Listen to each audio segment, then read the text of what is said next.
So good afternoon, everybody. I'm actually really glad to be here today. And wherever I go, people ask to talk about solid waste management. I'm always talking kachra and discussing garbage.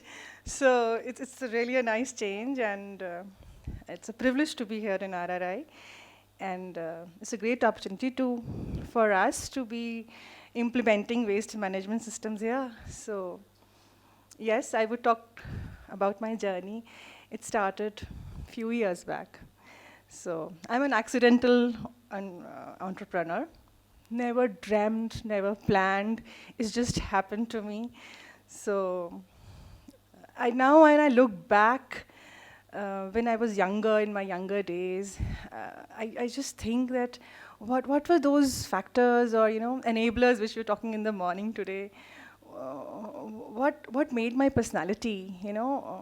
What was the kind of family environment or my convictions and the inspiration which I got from my grandparents or my parents, what made me what I am today. So I belong to a very traditional business class family in North India from Allahabad. In my family, the women were not working, and we were only the primary caretakers, and I was also brought up like that. Um, I had, I was a strong woman who tried to, become a rebel. I mean, trying to rebel at home.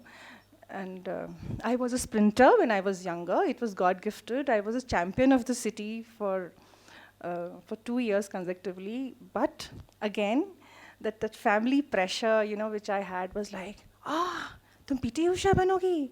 No, तुम्हारी शादी नहीं होगी. तुम काली हो जाओगी. These are really the exact words I'm trying to put here. And somehow, again, there was pressure from family कि पढ़ाई करो and why do you want to become a sprinter? I mean, कुछ नहीं रखा है इसमें. पेपर में 2-3 बार नाम आ गया, medal मिल गया. So I grew up listening to all these things, but I continued till I was in grade 12th. I continued to run, and along with sprinting, I was into dance and music, and of course, but let me tell you, I was not a science student. So I think in this hall, I was the only, I'm the only one I think who took arts or whatever you call those times. So I bow down to all the women scientists here. So I was not into, towards academic also. I was pure, like, no, dreamer and thinking, and I had no plans for my future. देखेंगे कर रहे हैं, life is just flowing. And then of course, as small town girls get married, I got married pretty early, and I was dreaming of my life, married life, and I got married to a guy who's pure science guy. And because of him, I got a chance to go out of UP and totally different life, absolute a change. And from a protective household, I was there. He got a job in France, and I went off to France. So there, I think that seeds were sown where I said, okay, I have to do something for myself. I have to. Okay, I was still the caretaker of the house, but there was life beyond it. So I started working on myself. That's what I realized, that I was very important. I think I was just 25, and I already had a baby. And I said, I have to start working on myself. And I did, again, studies. I got into studies, and then I took up a job, started teaching English in France, and then I got a job in a startup. That was something which was really kicking for me, and very challenging. And I realized that, yes, I had the caliber. I think all those years where I had seen my father was a businessman, and I was into athletics, very competitive, all those, positive experiences of my life started, converging there, and it was a great experience.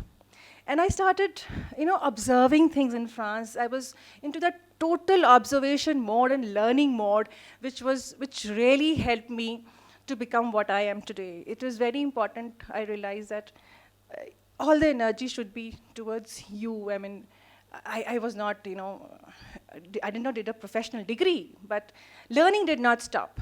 So that was very important, and that experience to work in that startup in France was a great experience, and I made most out of it. And then, of course, my husband moved back, and I moved back, and I got a job in Embassy of France in New Delhi. A very, the place looks glamorous from outside, and you would, when you enter those gates of the embassy, you forget that you're in India. You are dressed up, you speak French, and those after office parties and all youngsters, and it's a great ambience, but there was something missing. I could not, I was not content. The content of the job was very, clerical, and because I had worked in a startup before, I realized as no, this is not the place, and I was trying to figure out what I want to do. I had to do something meaningful. I mean, this 9 to 6 job in the embassy is like, they pay me well, and it looks very happy from outside, but I was not. So I chose to do a master's in environmental sciences. I was, I think, 34 or something, and I have 2 kids now. And I enrolled in my MSc, environmental sciences, and I got, a lot of funny comments from good friends. "Kyun kar rahi ho? You're such a comfortable job, and why do you want to just get put into trouble of studying for 2 years?" I did not know what I will do with that degree, but I was like, I have to get into something where I could, which is more meaningful, give back to the society. It cannot be doing an MBA like everybody else was doing and sit in front of the computer. I had to recognize myself, what I want and what I'm good at. I was a people person. I was more of a social person. I was very bad with numbers, or I was very bad with management or whatever. So that's what I chose to do. And nobody supported at that time. Nobody was like, okay, curry, let's see what will happen. But I made sure that somewhere I knew that I was on the right path. And then we moved to Bangalore. That's where the real journey started. I still did not know that I will do solid waste management. And when I came here, I got to connect with some eco nuts in Bangalore, and I attended a session, an event about solid waste management, and that was my calling. I understood that, yes, this is what I want to do, but how? It was still a big question, and I had, of course, left my job. And everybody, including the family and friends, are like, "What are you doing? Why don't you go back to work again?" My children were telling me, "Mama, why don't you start working again?" And I was like, no, I don't want to go back into the well. I'm out of the well. And French embassy or any French corporate would have given me a job, but I said, no, I don't want to do it. So it was a long 3 years, I would say, which went into preparation to create pro-waste concepts. So there was a lot of networking, there was a lot of learning at the ground level to understand the realities. And then there was a realization that, yes, the model which I want to conceive, or my model about pro-waste model, is not just a service model, or just a waste management. Most waste companies do just pick up waste. There was something beyond it. And my idea was to bring professionalism, to bring solid waste management to the priority of institutions and communities. So that's how the concept of solid pro-waste was born. I would confess here that when I conceived this whole thing, I even did not know how to make PPTs. I was not confident because I had left work since many years.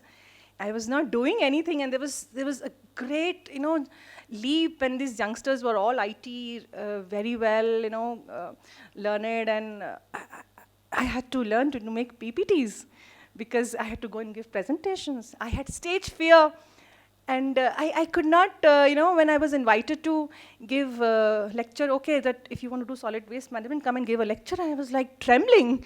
So all of those were the real ground level, realities which I had to work on and go ahead. It was one step at a time. And then finally, I started volunteering with some NGOs and groups in Bangalore and learning exactly what the problem was. I knew that I don't want to do with which everybody else was doing. It has to be something which stands out. And finally, I got my first project in 2013. Again, it was a huge challenge. And I would go and talk to people that, okay, I would help you to convert your campus into a zero waste campus, or I will implement waste management systems on your campus. And people were the look I used to get from people was like, really? I mean, they couldn't imagine that a woman who talks about waste management and she says that she will not pick up the waste. What is she going to do here? Our campus is actually clean. We are the cleanest campus, or we are the greenest campus. We've got 100 trees on our campus. So all those kinds of looks and questions I would get. And but then luckily, someone gave me a chance. Okay, try. So I said, okay, I'll try. And then from then on, there was no looking back. So through references, through connects, I kept getting projects. And in 2014, I finally registered my company as a private limited company, OPC, one-person company.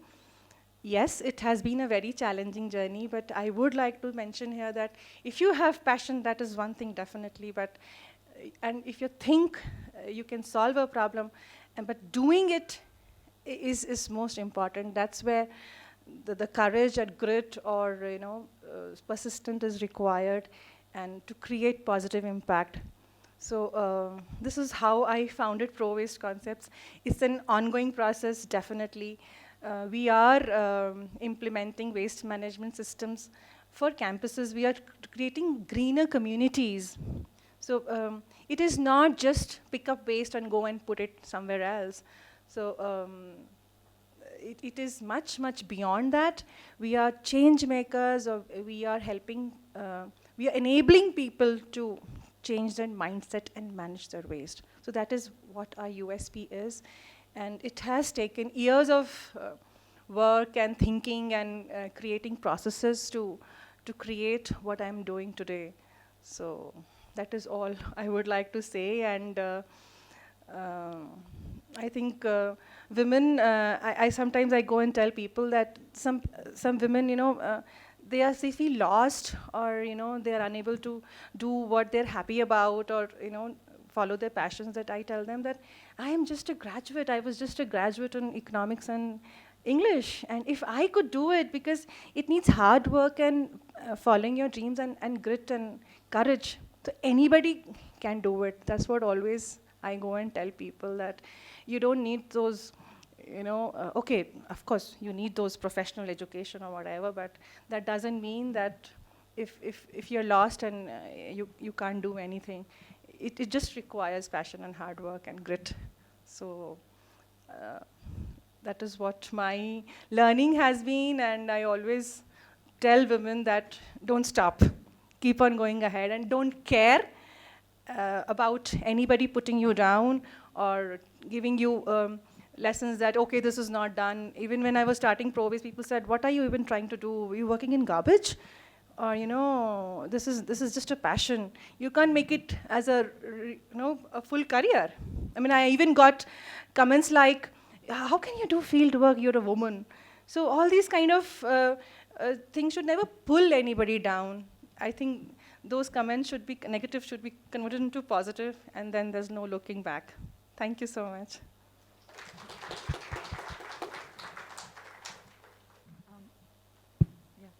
So it was very nice to hear you speak. So I think from morning, you are the only entrepreneur we have in our list of speakers today. So just today morning, I read an article which said that it's 40% or 50% more men are likely to get funded in case of entrepreneurship compared to women. So did you face anything like that, or have you ever felt like that? Okay, so I don't want to say I'm a woman out of man.